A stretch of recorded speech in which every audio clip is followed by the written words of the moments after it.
Shubor nakaslem jong Nongthymmai Hima. Kakunhon ni lekai jong ka Khliehmawlieh YC na ka Nongthymmai District Sports Association kalayo aban khori ka jingjap ha ka jinge lekai ha ka Ïing jong ka jinge lekai playoff qualifier Meghalaya State League. Katay ka jingjap jong ka Khliehmawlieh YC kaday hadian makalala aban penliam no dalai gol lashi ya kakunhon ni lekai jong ka Nongthymmai SC na ka Khyrwit District Sports Association ha ka jinge lekai persya kabalalong ha ka sngi tho ding ka tayaw hamadan new Nongthymmai kabalalong shisha ka jinge lekai ka baitanan. Kumta ha ba Kenya ka jinge khun ha padang kita gi artli gi kanhon ni lekai ha ka first league but ka second league kabadeiru ha ka jinge lekai shabar but shaka Ïing jong ka jinge lekai playoff qualifier ka Khliehmawlieh YC kalayo ban thap lai gol kat ba ka Nongthymmai SC kalayo ar gol kumtaling ba ka jingla jong ka Khliehmawlieh YC ban pentam da shi gol kala penong ya ka Khliehmawlieh YC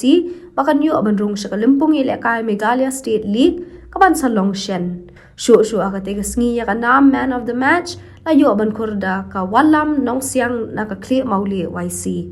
Hagate ka sngi na lor kinongkit kam ka NDSE bakan top bu General Secretary ba Mountain Gordon Marngar ladon langru kinongkit kam na ka Khyrwit District Sports Association bat kiwe ki balawan man sakhi ya kate ka jingile kai. Shu hagate ka sngi ya ka nam man of the match layo ban kur daw samla walam nongsiang na ka Khliehmawlieh YC.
Jersey number 6,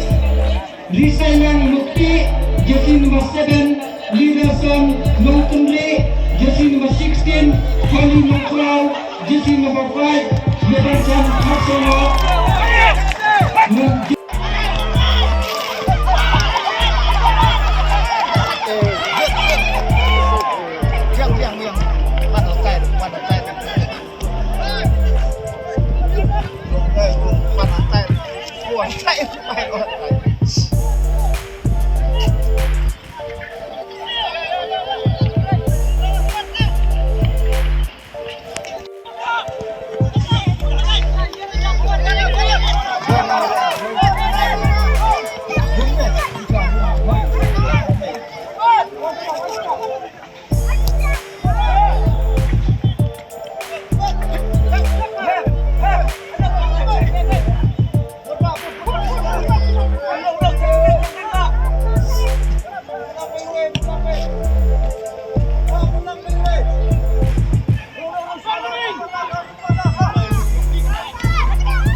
Khliehmawlieh Youth Club kabayo ia kaban pendan kampura ia ketika madan kum ka home toss na kebantai ya keban myo ban penting kena baka jingjong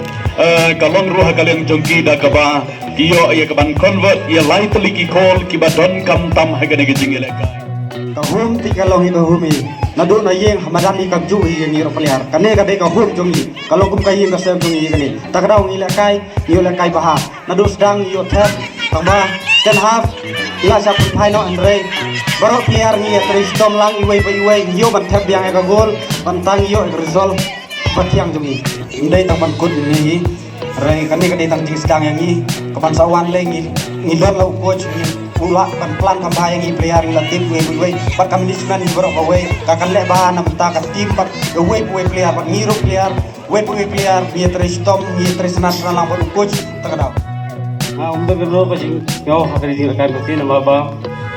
kajian ni nak tahu boy orang kita ni banyak akan pakai itu